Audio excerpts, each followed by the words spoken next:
ఇప్పుడు చదవండి. లూకాసు వార్త 19 మొదటి వచనం.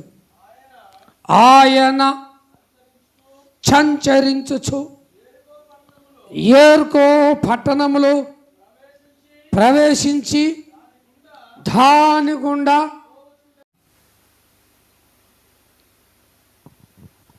యేసు ప్రభుల వారు ఈ లోకానికి ఎందుకు వచ్చాడయ్యా అంటే నీతిమంతుల కొరకు రాలేదు. ఆయన వచ్చింది పాపుల కొరకు. ఆయన వచ్చింది బీదలను రక్షించడానికి వచ్చాడు, ధనవంతులను కాదు.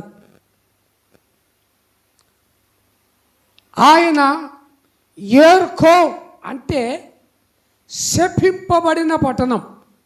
యెరికో అనగా శపించబడిన పట్టణం, శపించబడిన గ్రామం, శపింపబడిన ఇల్లు, శపింపబడిన ప్రజలు. యెరికో అంటే శపింపబడిన అర్థం. అయితే మన ప్రభువు ఈ శపింపబడిన దాన్ని చూశాడు. ఒకసారి చప్పట్లు కొడదామా? ఆమేన్. ప్రభువు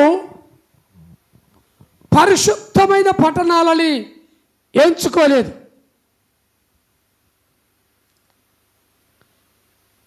ఎక్కడ నలిగిపోతారో ప్రజలు, ఎక్కడ కృంగిపోతారో ప్రజలు, ఎక్కడ బానిసత్వములో ఉన్నారో ప్రజలని చూచే దేవుడు.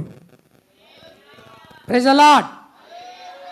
కాబట్టి ఆయన యెరూషలేము దేవుని పట్టణాన్ని, దేవుని మహిమని ఆయన భూమిపైకి వచ్చాడు.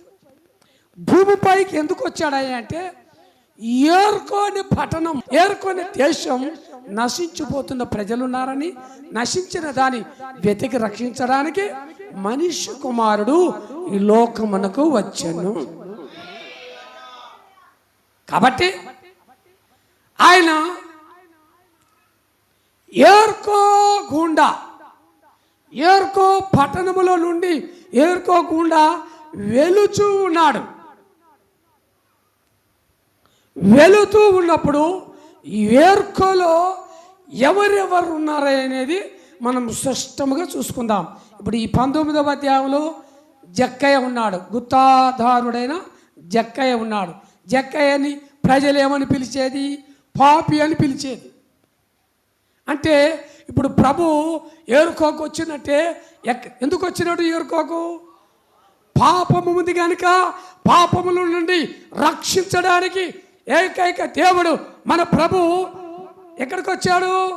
శపింపబడిన పట్టణాన్ని పరిశుద్ధముగా మార్చడానికి మన దేవుడు దిగివచ్చాడు. ఆమేన్.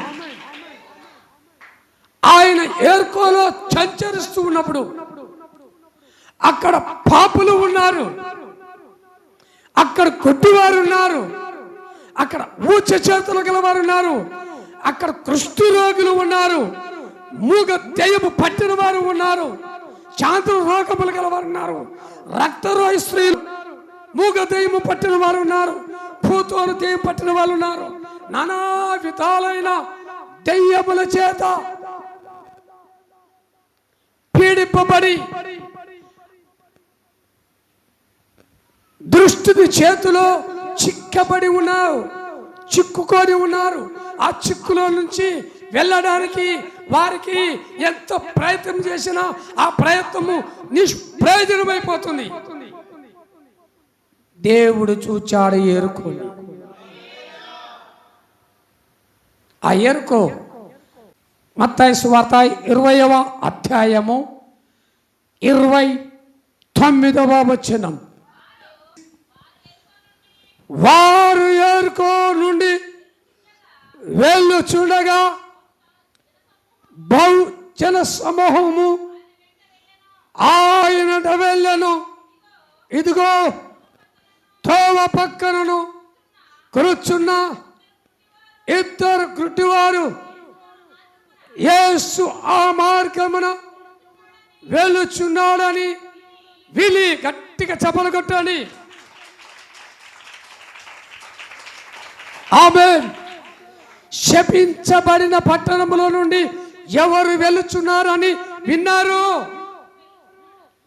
నజరేయుడు యేసు వెలుచున్నాడని విన్నారు. విన్నది ఎవరు? గుడ్డివారు. విన్నది మంచివారు కాదు, విన్నది పరిశుద్ధులు కాదు, విన్నది గుడ్డివారు, చూపు లేని వారు, చూడని వారు. యేసు అంటే ఏ రూపంలో ఉంటాడో, ఏ రూపంలో నుండి అక్కడికి వచ్చాడో తెలియని ప్రజల మధ్యలోనికి వచ్చాడు యేసయ్య. వచ్చింది ఎక్కడ? ఏర్కోకు. ఏర్కోలు ఎవరున్నారు? గుడ్డివారు.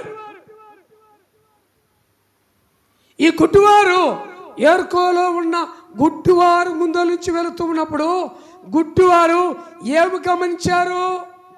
యేసయ్య వెళుతున్న ఆయన పాదాల చప్పుడు.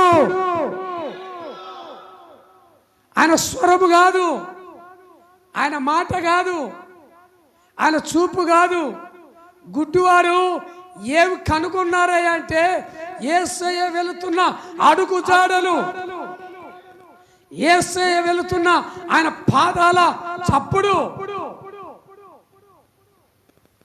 వాళ్ళ వాస్తవానికి చెప్పాలంటే శరీరానికి గుడ్డివాళ్ళు కావచ్చు, శరీర సంబంధమైన గుడ్డివాళ్ళు కావచ్చు, కానీ వాళ్ళ హృదయంలో పరిశుద్ధాత్మదేవుడు మనోనేత్రములు తెరిచి సృష్టికర్త అయిన ప్రభుని ఎరిగి వాళ్ళు ఏం చేస్తున్నారు?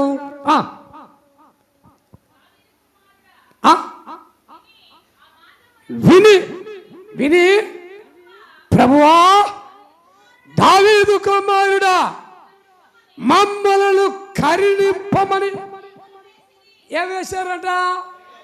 ఏవేశారు? కేకలటేటివి, అరుపులు, శబ్దం. యేసయ్యను నమ్మిన ప్రతి నోరు శబ్దంతో స్తుతించాలి, దేవుని స్తుతించాలి. శబ్దం గంభీరముగా కేకలు కేకలు కేకలు వేస్తూ ఉన్నారు. దావీదు కుమారుడా ఏమంటున్నారు?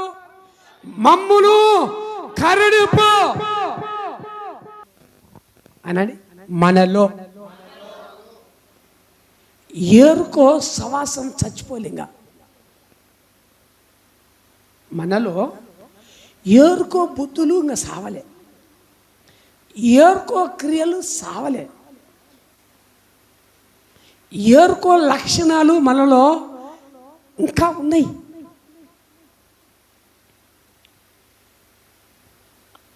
మన ప్రభువు, మన రక్షకుడు ఏం చేస్తున్నాడంటే ఏరుకో నుండి నిన్ను విడిపించి యెరూషలేములో నిలబెట్టాలని ఆయన ఆశ.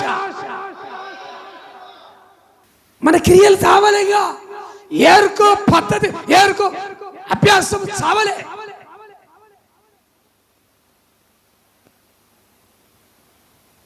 ఒక వ్యక్తిని ఏం చేసింది దేవుడు? ఒక వ్యక్తిని ఎంచుకున్నాడు దేవుడు. అరే ఆయన నువ్వు చాలా గ్రేటరా, నువ్వు నన్ను ఆరాధిస్తుంటే నా మనసు ఉప్పొంగిపోయింది, నిన్ను ఇక్కడ చూస్తే నేను పరవశించలేను, కానీ నాతోటిగా నువ్వు యెరూషలేములో ఉండరా అని తీసుకుపోయి అతను తీసుకుపోయి యెరూషలేములో ఉంచాడు. అతను తీసుకుపోయి యెరూషలేములో ఉంచితే యెరూషలేము నుంచి ఏం చేస్తాడు? ఏరుకోకు వస్తాడు. ఏరుకోలు ఎవరుంటారు?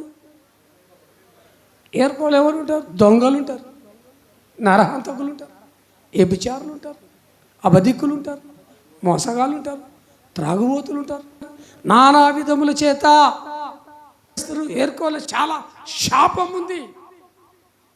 ఈ శాపము నీకొద్దురా, ఈ పాపము నీకొద్దు, ఈ అతిక్రమం నీకొద్దు, ఈ లోకము నీకొద్దు, ఈ ఆశ నీకొద్దు, ఈ జీవపు డమ్మము నీకొద్దు అని దేవుడు తీసుకుని యెరూషలేములో పెడితే వాడు యెరూషలేము నుంచి యేసు ప్రభు పక్కకు యేసుప్రభు చూడన్నప్పుడు వాడు ఎరుషలేము నుంచి చక్కగా ఏరుకోకొస్తాడు. ఏరుకోలో ఎవరు ఉండరు? దొంగలు ఉన్నారు. దొంగలు ఏం చేసారు? వాడిని కొట్టి కొన ఊపిరితో కాళ్ళు బట్టి ఈడ్చి ఆడ పడేసిపోతారు. లూకా సువార్త 10:38 ఉంటుంది. అందుకు యేసు ఎట్లయినను ఒక మనుష్యుడు యెరూషలేము నుండి యెరికో పట్టణమునకు దిగి వెలుచు దొంగల చేతిలో చిక్కాను. దేవుడు నిన్ను ఎక్కడించాడు? దేవుడు ఒక్కప్పుడు నువ్వు రక్షణ పొందనప్పుడు యెరికోలో ఉన్నావా? నేనైతే యెరికోలో ఉన్నా రక్షణ పొందకముందు. యెరికోలో ఉన్నప్పుడు నా ప్రభువు ఆయన హస్తము చాపి అభిషేకించి రక్షణ ఇచ్చి కాపాడి ఇప్పుడు యెరూషలేములో ఉంచినాడు. నువ్వు రక్షించబడినప్పుడే యెరికోలో ఉన్న జీవితాన్ని నువ్వు వదిలిపెట్టాలి. నువ్వు మారు మనసు పొందినప్పుడే అతిక్రమమును వదిలిపెట్టి శాపాన్ని పాతిపెట్టి దేవుడిచ్చిన గుణ లక్షణములు, దేవుడిచ్చిన జ్ఞానమును, దేవుడిచ్చిన సుబుద్ధిని, దేవుడిచ్చిన సాక్ష్యమును కాపాడుకోవాలి. హల్లెలూయా. అప్పుడే నువ్వు యెరూషలేములో ఉన్నట్టు.